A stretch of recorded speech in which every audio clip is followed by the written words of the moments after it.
우리 하나님 말씀을 봉독하겠습니다.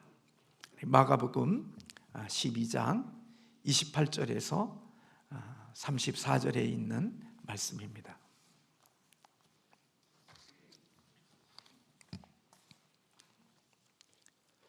마가복음 12장 28절에서 34절에 있는 말씀입니다. 우리 같이 함께 합독하겠습니다. 서기관 중 한 사람이 그들이 변론하는 것을 듣고 예수께서 잘 대답하신 줄을 알고 나와 묻되 모든 계명 중에 첫째가 무엇이니까? 예수께서 대답하시되 첫째는 이것이니 이스라엘아 들으라 곧 우리 하나님은 유일한 주시니라. 내 마음을 다하고 목숨을 다하고 뜻을 다하여 힘을 다하여 주 너희 하나님을 사랑하라 하신 것이요 둘째는 이것이니 내 이웃을 내 자신과 같이 사랑하라 하신 것이라. 이보다 더 큰 계명이 없느니라. 서기관이 이르되 선생님이요 옳소이다. 하나님은 한 분이시요 그 위에 다른 이가 없다 하신 말씀이 참이니이다. 또 마음을 다하고 지혜를 다하고 힘을 다하여 하나님을 사랑하는 것과 또 이웃을 자기 자신과 같이 사랑하는 것이 전체로 드리는 모든 번제물과 기타 제물보다 나으니이다. 예수께서 그가 지혜 있게 대답함을 보시고 이르시되 내가 하나님의 나라에서 멀지 않도다 하시니 그 후에 감히 묻는 자가 없더라. 아멘. 네, 오늘 설날입니다. 설날에 주일이 같이 이렇게 겹치는 날은 흔하지 않은데 오늘 설날이며 또 주일입니다. 오늘 또 이 설에 우리 함께 하나님께 나와 예배하는 우리 모든 하나님의 사람들에게 하나님의 은혜가 함께하기를 원하고, 또 믿음을 가진 사람들은 하나님이 주신 복을 누리는 자들이 되라는 인사가 옳다라는 얘기를 또 들은 적이 있습니다.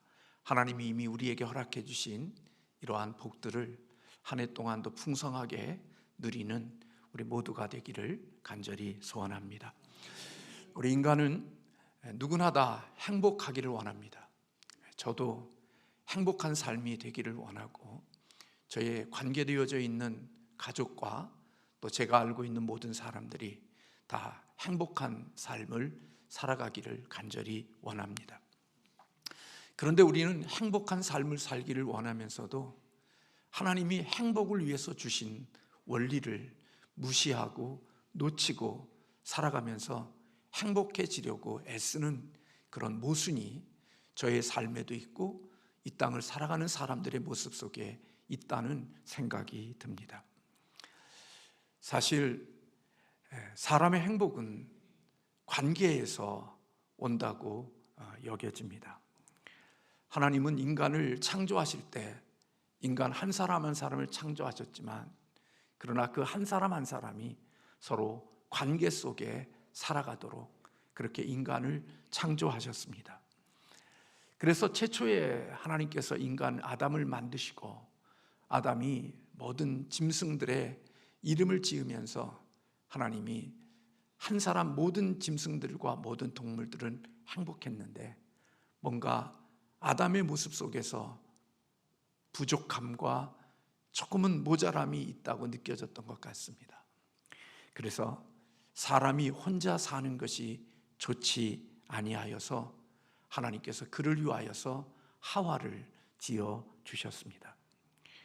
하나님과 그리고 인간과 인간, 그리고 인간과 하나님과 자연의 이런 모든 관계 속에 원만함이 있을 때, 하나님의 의도대로 됐을 때 그 관계 속에 행복이 있고 아름다움이 있었습니다. 사실 우리는 이 땅에 태어나면서부터 사실은 부모와의 관계를 맺고 삽니다. 내 의지와 내 의도와 관계없이 이 땅에 출생하는 순간부터 우리는 부모와 관계를 맺고, 또 좀 크면 우리 친구들과 관계를 맺고, 또 이어지면 또 사랑하는 연인들, 또 아내들, 남편들, 그리고 우리가 죽을 때까지 우리의 인생을 놓고 보면 우리가 관계로 시작해서 관계 안에서 우리의 인생을 마치게 되는 것을 보게 됩니다. 그래서 이 관계가 좋고 관계가 원만하면 그곳에 행복이 깃들게 되어지고, 관계가 조화를 이루고 있게 되면 그곳에는 아름다움이 있습니다. 그러나 그 관계가 어그러지고 관계가 깨지게 되면 그 공간은 행복함이 사라지고 아름다움이 무너지고, 그 속에 하나님의 주신 좋은 것들이 그 속에 담겨지지 않습니다. 우리들은 생각할 때 사실은 많은 것들이 있다 할지라도 그것이 행복이라고 생각하지만, 그러나 이 세상에 조금도 부족할 것이 없는 공간이라 할지라도 그곳에 관계가 문제가 생기면 결코 행복하지 않다는 사실을 저도 알고 여러분도 압니다. 세상의 모든 것들이 다 있어도 관계에 문제가 생기면 그곳에 행복이 깃들 수가 없는 것입니다. 그래서 행복과 불행은 관계에서 오는 것이라고 하는 것을 부정할 수가 없습니다. 그래서 행복한 삶을 살려고 하면 하나님의 주신 관계들을 잘 맺어야 되고, 그 관계가 아름다워야 행복도 함께 선물로 오는 것입니다. 복음이라고 하는 것은 예수님의 이야기이고, 그리고 예수님의 이야기의 핵심은 바로 십자가입니다. 이 십자가의 핵심은 여러분들이 잘 아는 대로 사랑이라는 것을 여러분들은 잘 알 것입니다. 하나님이 우리와의 관계를 회복시키시고, 그리고 깨졌던 그 관계를 아름답고 그리고 좋은 모습들로 만들기 위하여 우리에게 다가오셨던 주님이 우리의 관계의 회복을 위해서 하셨던 걸으셨던 그 길이 바로 십자가의 길이었습니다. 그러니까 십자가가 결국은 사랑이었고, 그 사랑으로 인하여 우리는 하나님과의 관계가 회복될 수 있었고, 하나님과 더 풍성함을 누릴 수 있는 자들이 된 것입니다. 그래서 예수님이 가르쳐 주신 이 행복의 원리는 사실은 이 세상의 원리와 다르다는 사실을 우리는 발견하게 되어집니다. 너무나도 역설적이게도 하나님의 주시는 행복의 원리는 바로 이 십자가의 원리로 행복을 찾아갈 수 있다는 사실을 우리에게 가르쳐 주신 것입니다.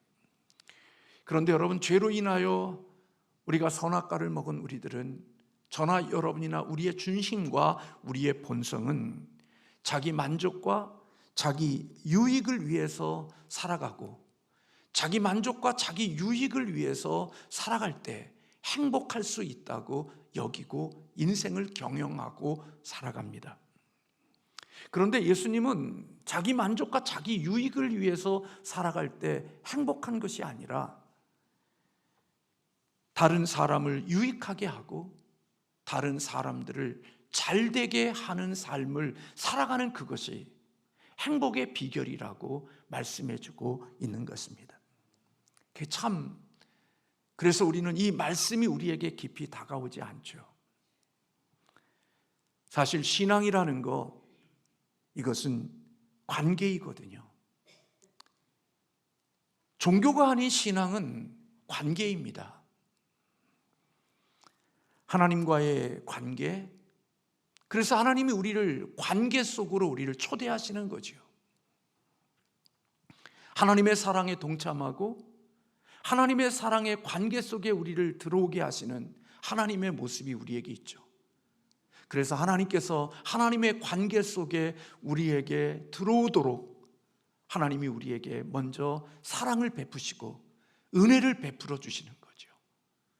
그리고 그 은혜를 입은 자들이 하나님과 어떻게 좋은 관계 속에서 하나님의 주시는 행복을 누리고 나 또한 역시 하나님을 기쁘게 하실 수 있을까? 하나님의 자녀되고 하나님의 사랑 안에 들어온 자들에게 주신 말씀이 있죠. 그게 바로 십계명입니다. 십계명은 우리를 힘들게 하고 우리를 불편하게 하고 우리의 삶을 고단하게 하기 위하여 하나님이 우리에게 주신 것이 아니라, 하나님의 계명은 하나님의 은혜로 하나님과 사랑의 관계가 연결되어지고 사랑의 관계가 시작되어진 자들이 어떻게 하나님과 그 은혜를 베푸신 하나님과 아름다운 관계를 맺으며 좋은 관계 속에서 그분이 주시는 아름다운 복을 누리고 행복을 누리며 살아갈 수 있을지, 그 비결에 대한 가르침이 바로 하나님의 십계명 율법이라고 말씀드릴 수 있는 것입니다. 여러분, 그렇기 때문에 이 십계명은 하나님의 사랑 밖에 있는 사람들에게 주시는 계명이 아닙니다. 하나님의 계명과 하나님의 율법은 이미 하나님의 은혜를 경험하고 하나님의 사랑을 받아서 하나님의 사랑 속에 들어온 자들이 나에게 이런 은혜와 사랑을 주신 그 하나님과 어떻게 하면 더 아름다운 관계 속에서 복을 누릴 수 있는지에 대한 하나님의 사랑의 법이 바로 십계명이고 하나님의 율법이라고 말씀드릴 수 있습니다. 여러분들과 아무 관계없는 자녀들에게 뭘 요구합니까? 아닙니다. 내 자녀이기 때문에 내가 요구하고 내 자녀이기 때문에 요청하는 것이지, 내 자녀가 아닌 사람들에게 가서 내가 자녀에게 하는 것처럼 그렇게 말하지 않습니다. 이미 내 자녀라고 하는 관계가 이루어진 자이기 때문에 그들을 향하여 행복하고 복되게 하기 위하여 그 얘기를 하는 겁니다. 하나님의 사랑에 동참한 사람들이 하나님의 사랑을 나누며 더 풍성한 삶을 살 수 있는 비결이 하나님의 말씀 속에 있는 거죠. 생각해 보십시오. 하나님과의 친밀한 교제를 꿈꾸고 있는 사람이, 하나님과 아름다운 교제 속에 살기를 원한다고 하는 사람이, 만약에 하나님과의 교제 속에, 하나님과의 관계 속에 하나님과 아무 관계없고 하나님이 미워하는 이방의 신을 그 관계 속으로 끌어 들여온다고 생각해 보십시오. 하나님과의 관계가 어떻게 될까요? 나와 하나님의 관계가 사랑의 관계 속에 있는데, 이 관계 속에 하나님이 미워하시는 다른 이방의 신들을 이 우리의 관계 속에 끄집어 들어온다고 하면 하나님과 나와의 관계 속은 어떤 관계가 되어질까요? 너무나도 먼 이야기처럼 보입니까? 더 구체적으로 한번 말씀을 드려볼까요? 나와 저희 집사람이 서로 부부로서 사랑의 관계 속에 있고, 그리고 그 관계 속에 풍성함을 누리는데, 이 관계 속에 생각지도 않고 아무 관계없는 다른 여자나 다른 남자를 이 관계 속에 끄집어 들어와서 내 침실 속에, 내 부부로서 살아가는 그 침실에 부부가 아닌 다른 남자와 다른 여자가 그 속에 개입되어져 있다고 하면 여러분 어떤 생각이 드십니까? 결국 그 자리까지는 아니라 할지라도 사랑의 관계 속에 어떠한 관계들이 끼어들게 되어지면 결국은 그것은 어떤 일들이 일어나느냐면 관계의 파괴와 관계의 어려움을 겪게 되어지는 일들이 일어나게 되어지겠죠. 제1계명부터 4계명에 계명한 모든 계명들은 하나님의 은혜와 하나님의 사랑을 입은 사람들이 하나님과의 아름다운 사랑의 교제 속에 살도록 하기 위하여 주신 계명이란 말이에요. 하나님 위에 다른 신을 섬기고 여호와의 이름을 망령되게 부르고 안식일을 하나님께 예배하는 날을 거역하면서 자기의 날로 삼으면서 자기 욕심을 따라서 살아가면서 하나님의 관계가 무너졌을 때 사실은 하나님과의 주시는 친밀한 하나님의 관계 속에서 오는 아름다운 복을 누릴 수가 없기 때문에 하나님은 우리가 행복하고 하나님과의 관계 속에서 누리는 아름다운 복을 주시기 위해서 하나님이 이 계명을 주셨다는 것입니다. 그러므로 여러분, 십계명은 율법이고 우리를 복받게 하시는, 이 땅에서 세상의 복과 이 세상에 있는 많은 것들을 누리게 하기 위한 기복적인 신앙을 갖도록 하기 위하여 우리에게 주신 계명이 아니라 서로 사랑 속에서 행복한 관계 속에서 하나님의 주시는 복을 누리게 하시고자 하시는 하나님의 사랑의 말씀이 바로 십계명 속에 있는 겁니다. 그렇기 때문에 여러분, 십계명은 무조건적인 강요가 아니라 먼저 하나님의 사랑을 경험한 자들에게 주시는 계명이기 때문에 예수 생명이 없는 자들에게 주시는 말씀이 아닙니다. 하나님의 자녀가 되지 않는 사람들에게 주시는 말씀이 아닙니다. 세상 사람들은 이렇게 못 삽니다. 예수 생명 없는 사람들은 이런 거에 관심 없습니다. 하나님이 이 십계명을 주신 계명은 하나님과의 언약이 되어진 백성들, 하나님의 사랑을 경험하여 하나님의 은혜 속에 들어와 하나님을 아버지라고 부르는 자들, 하나님의 자녀된 자들에게 주신 계명이 바로 십계명입니다. 그렇기 때문에 이 계명은 강요와 그리고 억압과 그리고 뭔가를 요구하는 그러한 것이라기보다는 이것은 하나님의 백성으로서의 마땅히 살아갈 때 올 수 있는 축복인 것입니다. 하나님의 은혜를 입은 사람들은 하나님과의 이런 관계를 맺을 뿐만 아니라 또다시 하나님의 형상으로 창조되어진 그들과 함께 이와 같은 아름다운 관계를 맺으며 이 하나님과 인간과의 관계 속에서, 인간과 인간과의 관계 속에서 행복할 수 있도록 하나님의 주신 계명이 바로 1계명부터 4계명, 그리고 인간에게 주신 5계명부터 10계명에 해당되어지는 말씀이 사실은 우리의 관계 속에서 얻게 하시는 하나님의 복을 주시기 위한 하나님의 뜻이 이 속에 담겨져 있는 것입니다. 그런데 여러분, 저나 여러분이나 예수를 믿고 하나님의 사랑을 경험하고 하나님의 사랑을 맛보았다고 하면서도 우리의 삶의 원리는 사랑의 원리가 아닌, 하나님의 방식이 아닌 나의 죄지은 자의 본성과 타락한 본성에 따라서 인생을 살아가고 인생을 경영해 가는 모습들이 우리에게 여전히 있는 것을 보게 되죠. 저나 여러분에게. 근데 사랑의 원리는 나 중심이 아니고 나의 유익이 아니라는 것을 성경은 우리에게 말씀해 주죠. 사랑은 다른 사람의 유익을 먼저 생각하는 것이고, 하나님의 사랑이라고 하는 것은 다른 사람을 소중하게 여기고 다른 사람의 것들을 잘 귀한 것을 지켜주고 보호해주는 그것이 하나님의 사랑이라는 것입니다. 그래서 여러분, 관계에 문제가 생길 때에는 깊이 들어가 보면 그 관계에 문제가 있는 그 속에는 자기 이기심과 자기 만족과 자기 유익을 삶의 최우선순위로 두고 살아갈 때 사실은 관계 속에 문제가 생기게 되는 것을 보게 됩니다.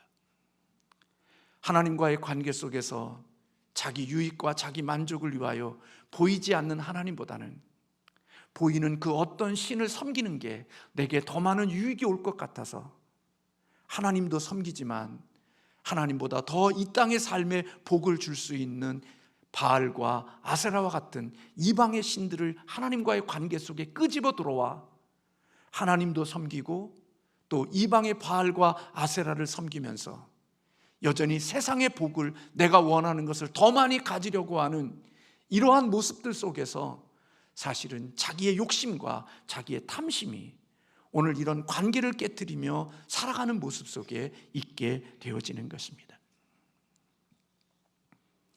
그런데 여러분, 이런 관계에 문제가 생기면 행복할 것 같은데 이상하게도 행복이 점점 사라져 버린다는 것입니다. 하나님과 나 사이에 있을 때 그 행복보다 하나님과 나 사이에 바알과 아세라가 껴들면 더 행복할 것 같은데 오히려 내 인생은 더 행복이 말라가고 행복이 줄어가는 일들이 있게 되어지지요. 이웃과의 관계 속에서 내가 좀 더 행복해지고 내가 좀 더 이 땅을 좀 더 편하게 살아가려고 내 욕심과 내 유익을 중심에 두고 인생을 경영하기 시작하는데 놀랍게도 시간이 지나면 지날수록 그 행복이 커지는 것이 아니라 오히려 말라가 버리고 줄어들게 되어지는 일들이 있게 되어지는 것을 봅니다. 그래서 오늘 우리가 읽은 이 말씀 속에 오늘 한 사람이 찾아와서 예수님께 계명 중에 가장 큰 계명이 첫째가 무엇이냐고 물었을 때 주님께서 주셨던 말씀이 하나님을 온 마음과 뜻과 목숨과 이 모든 것을 다하여 사랑하는 것이 가장 큰 계명이고, 둘째는 내 이웃을 내 자신과 같이 사랑하는 것이 하나님이 주신 모든 계명의 첫째 되는 계명이라고 말씀하셨습니다. 요한복음 13장에도 새 계명을 너희에게 주노니 서로 사랑하라. 내가 너희를 사랑한 것 같이 너희도 서로 사랑하라. 하나님을 사랑하는 것과 이웃을 사랑하는 것이 하나님의 주시는 계명을 지키는 것이고, 그 계명이 지켜졌을 때 하나님이 우리에게 주시는 십계명이 지켜지는 것이고, 이 계명이 지켜지면 성경 66권에 있는 모든 계명이 지켜지는 것이라고 말씀하고 있는 겁니다.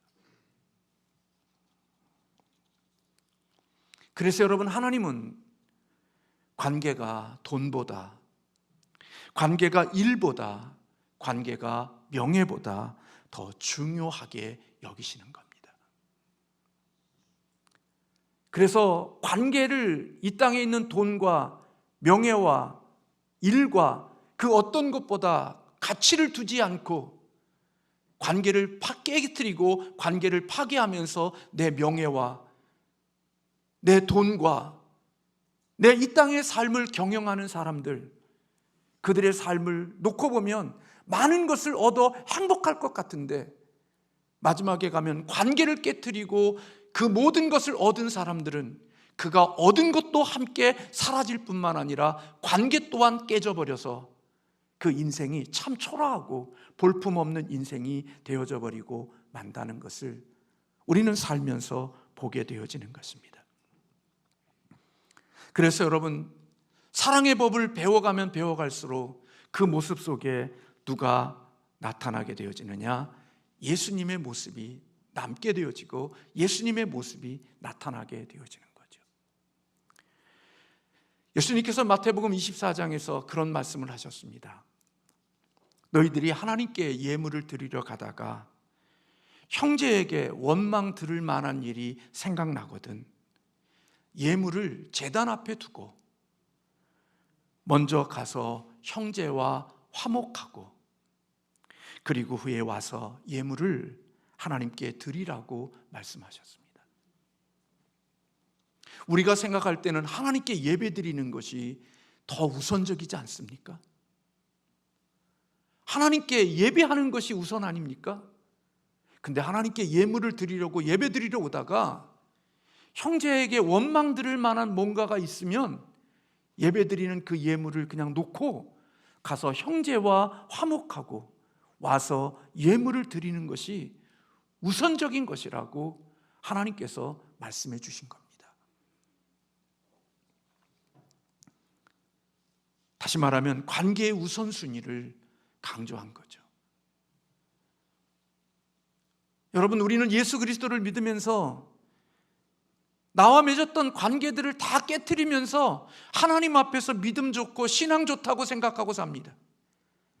내가 지나가는 흔적들마다 사람들의 마음속에 원망, 사람들의 마음속에 원함, 사람들 속에 분노, 사람들에게 눈물, 상처, 내가 지나간 자리들마다 이러한 것들을 만들어 놓고 지나가면서 여전히 우리는 하나님의 주시는 은혜와 하나님의 주시는 복을 기다리고 삽니다. 사람들과의 관계는 엉망으로 만들어 놓고도 하나님께 예물만 드리면 하나님은 이 모든 것들을 아무 상관하지 아니하고 내가 하나님께 예물 드렸으니까, 하나님을 기쁘게 했으니까 하나님이 내게 복을 주실 것이라고 생각하고 이 모든 것들에 대하여 생각하지 않고 하나님께만 하면 된다는 생각을 가지고 삽니다. 하나님은 결코 그렇지 않다는 사실을 우리에게 말씀해 주고 있는 것입니다.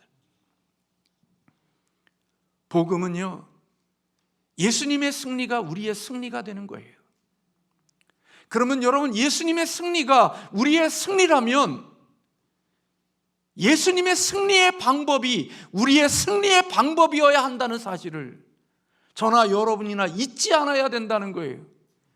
예수님의 승리가 내 승리가 됐으니까 이제는 내가 승리가 되어진 우리가 마음대로 살아가는 게 아니라 승리를 얻은 사람들이 이 땅에 승리한 자로서의 삶의 방식과 공식이, 예수님이 살아오셨던 삶의 공식과 방식이 나의 공식이 되고 나의 방식이 되어야 예수님의 승리가 나의 승리가 되어질 수 있다는 겁니다. 근데 우리는 예수님의 승리를 누리면서 삶의 방법이나 삶의 공식이나 살아가는 삶의 모습은 예수님의 방식과 예수님의 공식으로 안 살죠. 그러면서 우리는 하나님의 주시는 승리를 누리려고 해요. 근데요, 이미 승리를 주셨지만 우리가 하나님의 방식과 공식으로 살지 않으면 하나님의 주시는 하나님 나라의 승리는 우리에게 오지 않습니다. 목사라 할지라도, 교회를 아무리 오랫동안 다녔다 할지라도 하나님의 공식과 하나님의 방법이 아닌 방법으로 인생을 살아가면 하나님의 주시는 승리가 우리의 승리가 되어질 수 없다는 겁니다. 늘 삶에서 불행하고 패배하고 좌절하는 삶을 살아갈 수밖에 없는 거지요. 그런데 예수님의 승리의 비결이 뭡니까? 예수님의 승리의 공식이 무엇입니까? 십자가입니다.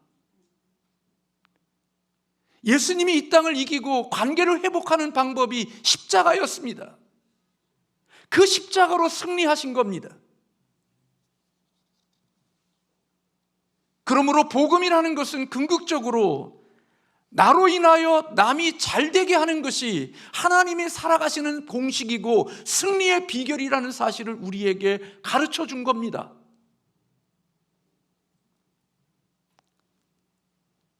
그래서 여러분, 하나님을 사랑하는 사람은 내가 만나는 사람들이 그가 누구이든지 나로 만나는 사람이 잘 되게 하는 것, 나와 함께 관계되어진 사람이 승리하고 잘 되게 하는 방식으로 인생을 살아가는 것이 구원받은 사람들, 복음을 가진 사람들, 십자가의 승리를 경험한 사람들이 살아가는 방식이고 공식이라는 것입니다. 그래서 예수님의 생명을 가지고 살아가는 사람들 곁에 있으면 그 사람이 좋아지는 겁니다. 힘을 얻는 겁니다. 살아나는 겁니다. 왜요?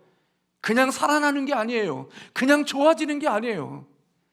그 사람이 십자가를 져주고 그 사람이 하나님의 남을 잘되기 위하여 십자가에 희생을 하고 있기 때문에 그가 살아나는 겁니다.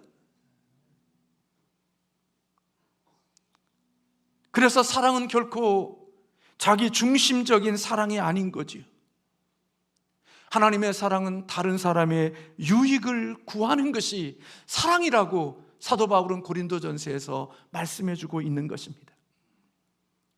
그래서 여러분, 예수 생명이 있고 진짜 예수님의 생명이 그 안에서 작동하기 시작하고 그것이 운영되어지는 삶의 태도를 보면 그 사람의 중심 속에 사람들을 만날 때 사람들을 이용하려고 하는 생각 자체가 없습니다. 어떻게 하면 저 사람 이용해서 내가 더 많은 걸 얻을까? 저 사람을 이용해서 내가 유익을 얻을 수 있을까 하는 이런 생각과 이런 자세를 갖고 사람을 만나지 않습니다. 왜냐하면 사랑이라는 것은 다른 사람을 배려하고 다른 사람들을 유익하고자 하는 것이 하나님의 사랑이기 때문에 사람들을 만날 때 내가 저를 이용해서 뭔가 뭘 얻을까 이런 생각을 가지고 살지 않고, 내가 옆에 마트가 생겼는데 그 마트가 내가 거래하는 것보다 20원, 30원이 싸다 할지라도 내가 그 상대방의 유익을 위하여 내가 20원, 30원의 돈을 더 지불하더라도 그 사랑하는 사람을 위하여 그 거리를 끊지 않고 살아갈 수 있는, 그것은 내 마음속에 있는 진정한 사랑이 작동되어질 때 올 수 있는 것입니다. 그러나 그런 사랑이 없으면 20원, 30원만 돼도 10년, 20년 거래했던 곳이라 할지라도 단호하게 자르고 내게 유익이 되어질 수 있는 20년, 30원의 유익이 되어지는 그곳으로 우리의 자리를 옮길 수 있고 사람을 바꿀 수 있는 것이 바로 우리 인간들인 것입니다. 그래서 여러분, 하나님의 은혜를 입은 사람은요, 하나님의 은혜를 이용하지 않습니다. 오늘 우리 이 시대를 살아가는 이 시대의 아픔이 저는 그렇게 이해를 합니다. 저나 여러분이나 배려를 권리로 생각하고 사는 거예요. 정말 배려받은 거거든요. 은혜 입은 거거든요. 내가 그렇게 사람과 만나서 나에게 그렇게 해준 건 배려요, 은혜거든요. 근데 그 배려를 뭘로 생각하냐? 이제는 권리가 되어진 거예요. 하나님이 주신 은혜가 권리가 되어져 버린 거예요. 그래서 예전에는 아무것도 준 적이 없는데 뭘 받았는데 받을 만한 자격이나 조건이 없어요. 그냥 배려받은 거예요.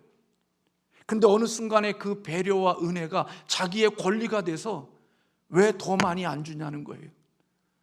왜 더 내게 더 잘해주지 않느냐는 거예요. 그리고 주장하고 자기 권리를 주장하면서 더 많은 것들을 하는 이런 모습들 속에 하나님의 주시는 축복이 하나씩 하나씩 메말라가 버리게 되어지죠. 어느 순간이 되면요, 사람이 배려가 권리가 되어져 버리면요, 인간은요 하나님 같지가 않아요. 그렇기 때문에 여러분, 배려가 권리가 되어진 사람에게는 배려도 함께 끊어져요. 닫혀진다고요. 그러니까 그동안에 배려받았던 것도 어느 순간이 되면 그것 또한 역시 사라져버리는 거지요. 그래서 여러분, 하나님의 은혜를 입은 사람들은 하나님의 은혜를 권리로 생각하지 않아요. 그래서 하나님의 은혜를 입었으면서도 불구하고 하나님의 은혜에 대하여 내가 어떻게 주의 은혜를 갚을까?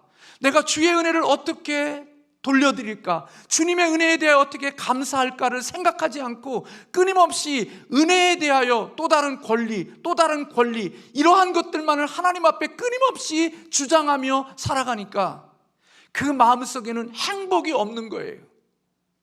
받은 은혜에 대하여 감사를 표현하고 이와 같은 은혜를 주신 은혜에 대하여, 배려받은 것에 대하여 내가 빚진 자로 돌려줄 것을 생각하며 내가 그분에게 이런 빚진 자로서 삶을 드려야 된다는 생각을 가지고 이런 선순환적인 삶의 구조를 가지고 살아가게 되어지는 사람에게는 서로를 행복하게 하는 축복이 있는데, 배려가 권리가 되어지고 은혜가 주장이 되어져 버린 사람에게는 하나님의 주시는 행복은 다 말라버리고 오직 자기 원함과 바람만이 있으니까 나중에는 자기의 원함과 바람이 채워지지 않게 되어졌을 때 하나님에 대한 원망, 사람에 대한 원망, 자기 자신에 대한 불편함이 그 마음속에 가득 채워지는 거죠.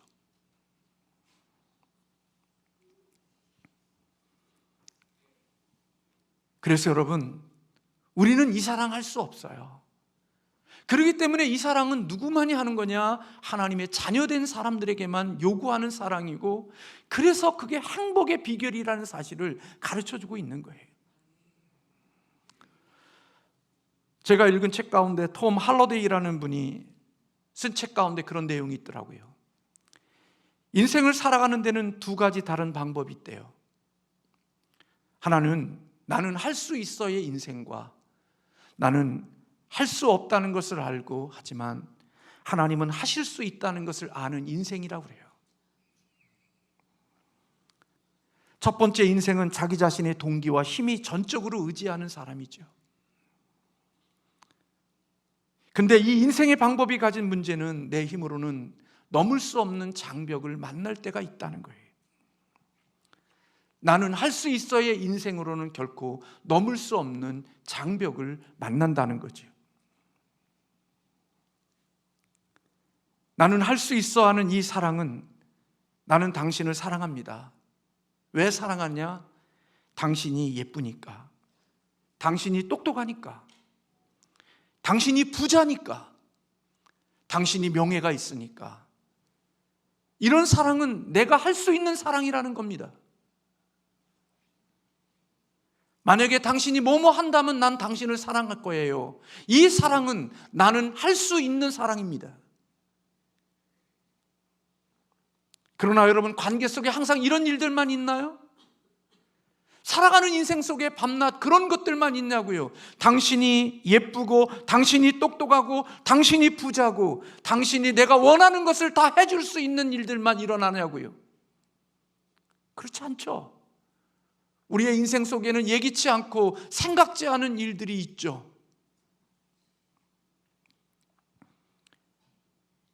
관계 속에 아픔과 고통의 때가 온다고요.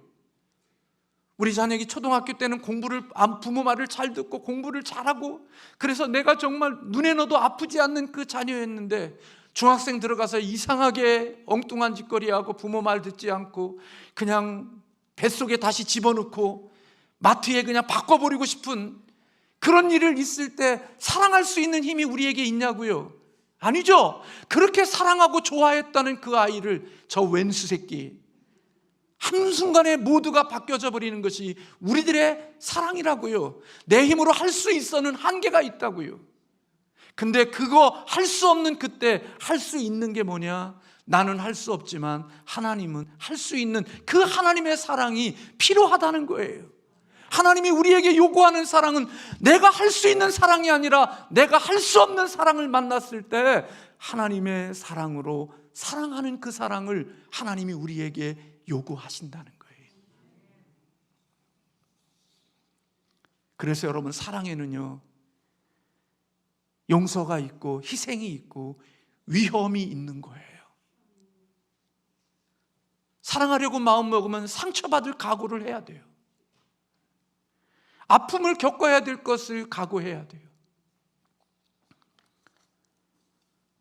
부모님을 사랑한다고 하면서 자기 원하는 것만 다 챙겨가는 것은 사랑이 아니에요. 철든 사랑은요, 어머니의 고통과 아픔도 함께 느끼면서 내가 받은 사랑에 대하여 보답하는, 남을 배려하고, 그런 것이 진정한 사랑이라고요. 자기 원함과 자기 바라는 것만을 다 충족시키고 남의 것들을 다 끄집어오고 다른 사람을 아프게 하는 것은 진정한 사랑이 아니라고요. 그래서 여러분, 십계명의 내용을 보세요.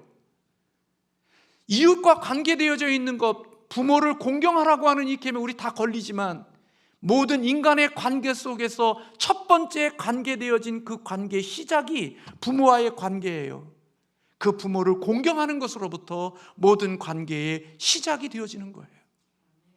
근데 여러분, 말씀들을 보세요. 간음하지 말라, 도둑질하지 말라, 거짓 증거하지 말라, 남의 것을 탐내지 말라. 다 여러분, 이 계명은 뭐 때문에 어기는 거예요? 나의 유익 때문에 지키는 거예요. 내 육체의 만족, 내 육체의 기쁨을 위하여 남을 간음하는 거예요. 내 즐거움을 위하여 다른 사람의 소중함을 빼앗는 거예요. 내 유익을 위하여 다른 사람이 정말 빼빠지게 모으고 아껴서 모아놓은 그 돈을 도둑질하는 이유가 뭐예요? 나의 유익과 나의 만족을 위해서 그 일을 하는 거예요. 왜 다른 사람 걸 탐내요? 내가 그것을 얻음으로 나에게 유익이 되고 남들보다 앞서갈 수 있으니까. 하나님의 주시는 방법과 하나님의 주시는 도구가 아닌 인간의 죄성의 본능을 따라서 그 일을 살아가면서 승리하려고 하다가 보면 모든 계명들을, 우리의 삶의 내용을 보면 다 모든 곳곳이 다 하나님의 십계명을 어기고 살아가는 모습들이 있는 거예요. 근데 사랑하면 다른 사람의 소중한 것을 지켜주고 싶은 마음이 있는 거예요. 다른 사람의 소중한 것을 보호해주고 싶은 것이 있는 거예요. 그래서 도둑질하지 않아요. 간음하지 않아요. 남의 것을 탐내지 않아요. 다른 사람에게 거짓 증거하지 않아요. 왜? 그 모든 것들이 다른 사람에게 고통과 아픔과 통증을 유발하는 일이니까 그런 일 안 한다고요. 그래서 하나님의 사랑으로 살다가 보면 이런 것들이 지켜지는 은혜가 하나님이 주시는 거예요. 그리고 그게 지켜지면서 뭐가 오냐? 하나님의 주시는 행복도 함께 그 자리에 머무는 거지요. 그거 계획한 거 아니에요. 생각한 거 아니에요. 하나님 주신 거예요. 그래서 요한복음 15장에 내가 너희를 사랑한 것 같이 너희도 서로 사랑하라는 이 말씀은 인간의 사랑으로 사랑하는 게 아니라 하나님의 사랑을 덧입어서 사랑하는 사랑을 요구하고 계시는 거예요. 제가 들었어요. 우리 처남 형님한테, 저형 남편한테 명절이 되면 그분은 군무원이었거든요. 근데 결혼한 아내들이, 여자들이 그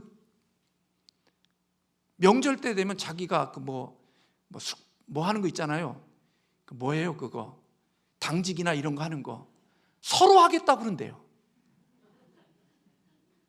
목사님 믿지 마요. 직장 생활하면서 여러분 당직 쓴다는 거, 명절이 되면 당직 쓰겠다고 서로 나래를 쓴대요. 아니 어떻게 그럴 일이 있어요? 아이 몰라서 그렇죠. 명절이 되고 그런 날 되면은 그 여성들이 당직, 내가 그 당직 쓰겠다고 나서는 사람들이 그렇게 많대. 경쟁이 심하대.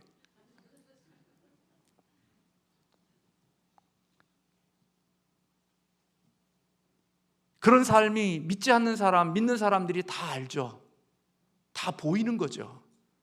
근데 그런 삶을 살아가면서 그 사람에게 예수 믿으라고 그러고 하나님은 좋고 복음은 좋은 거라고 이야기하면 누가 그 소리를 받아들이겠냐고요. 자기 이기심 다 챙기고 자기 할 일 안 하면서 자기의 유익만을 챙겨가는 사람이 예수 믿어, 교회 다녀, 그렇게 이야기하면 누가 그 얘기를 듣겠냐고요. 하나님의 사랑에는요, 기브 앤 테이크가 아니에요. 근데요, 하나님의 사랑은요, 그냥 줄 수 있는 사랑인데요, 하나님이 그런 사랑을 할 때 하나님이 주시는 축복이 있어요. 저도 우리 살면서 우리 자녀들과 함께 있잖아요. 그리고 우리 자녀도 이렇게 함께 같이 있는 시간들이 있잖아요. 저 예전에 그거 몰랐어요. 하는 일 없지만 별로 대단한 거 저는 하지 않고 아내가 다 하지만 그럼에도 불구하고 할머니들이 자녀들을 데리고 지내는 것이 그게 그냥 그런 건 줄 알았는데 제가 경험해 보니까 쉽지 않은 거더라고요. 저희 자녀들이 여기 있어서 더 마음에 말하기가 그런데 제 시간이 없어요. 약속을 못 해요. 모든 것들이 묶여 있어요. 자녀들이 얼마 주죠. 저한테는 오지 않지만 저희 집사람한테는 가지만 그게 전부라고 생각한다면 아니요. 그거 없어도 살아요. 사랑하기 때문에 져주는 거고 사랑하기 때문에 그 일을 하는 거예요. 그러면요, 며느리도요, 아들도요, 우리 아버지와 우리 어머니가 얼마나 힘들까. 그러니까 어디 가서 마치고 시간 할 수 있고 자기 자유시간 할 수 있는 그 시간도 줄여가면서 그렇게 배려해 주면 그게 좋은 모습이 아닐까요? 근데 우리 아버지 우리 어머니는 우리 자식 아무리 오랫동안 데리고 있어도 괴로운 나이는 즐거움이 너무나 크니까 나는 내 시간 다 즐기면서 와도 아무 상관없다고. 만약에 저희 자부가 그러고 아들이 그런다는 얘기 아니에요. 저희 자부 아들은 정말 저희를 배려해 줘요. 만약에 그런다면 너무나 이기적인 사랑이 아니냐는 거예요.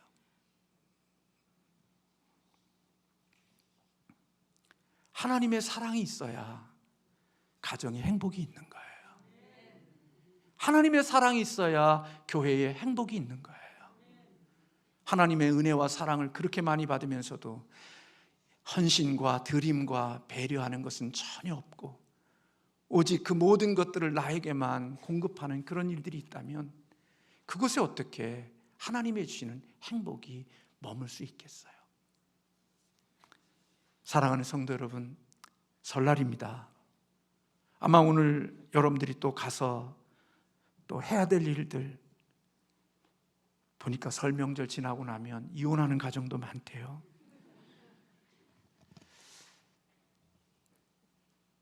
저는 저와 여러분이 그럴 수 없지만 하나님의 사랑이 흐르기를 주님의 이름으로 소원합니다.